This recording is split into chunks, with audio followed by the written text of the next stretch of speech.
अतिक्रमण कारवाई विरोधात वंचित बहुजन आघाडी दक्ष पत्रकार संघाचे मनपात कुलूप ठोका आंदोलन। अतिक्रमण ठरवून वृद्ध दलित महिलेच्या घरावर कारवाई करण्यात येते या विरुद्ध उपोषण करून देखील मनपा आयुक्त आणि प्रशासन दखल घेत न्याय देत नाही असा आरोप करीत आज वंचित बहुजन आघाडी दक्ष पत्रकार संघ तसेच पीडित मंडाबाई भाले कुटुंबियांनी आज थेट महापालिकेच्या प्रवेशद्वाराला कुलूप ठोको आंदोलन केले।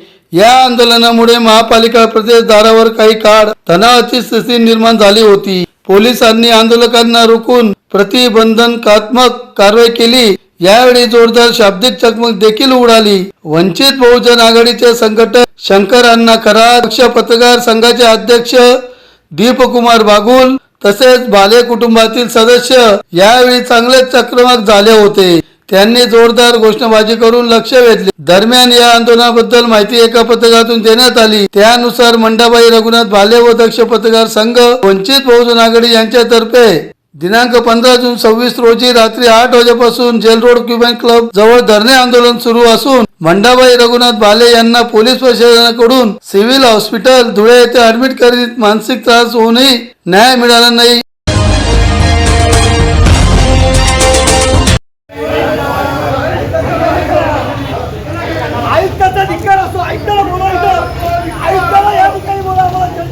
अतिक्रमण घर होतं ते त्यांनी 14 एप्रिलला त्यांनी नोटीस दिलेली होती आणि त्याच्यानंतर दुसऱ्या नोटीस नंतर त्यांनी त्यांचं घर उद्ध्वस्त केलं।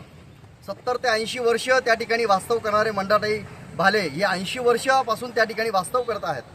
वास्तव करत असताना त्यांना विश्वासात न घेता त्यांचं घर त्या ठिकाणी नेस्तानाबूत केलं आणि त्यांना बेघर केलेलं आहे। या संदर्भामध्ये मंडाबाई भाले यांनी 13 दिवसापासून आमरण उपोषण केलेलं आहे। त्या आमरण उपोषणामध्ये त्यांची जी काही परिस्थिती आहे ती शेवटच्या क्षणापर्यंत गेली आणि त्याच्यानंतर पश्चिम पोलिसांनी त्यांना त्या ठिकाणी बळजबरी उचलून सिव्हिल हॉस्पिटल या ठिकाणी त्यांना ॲडमिट केलं।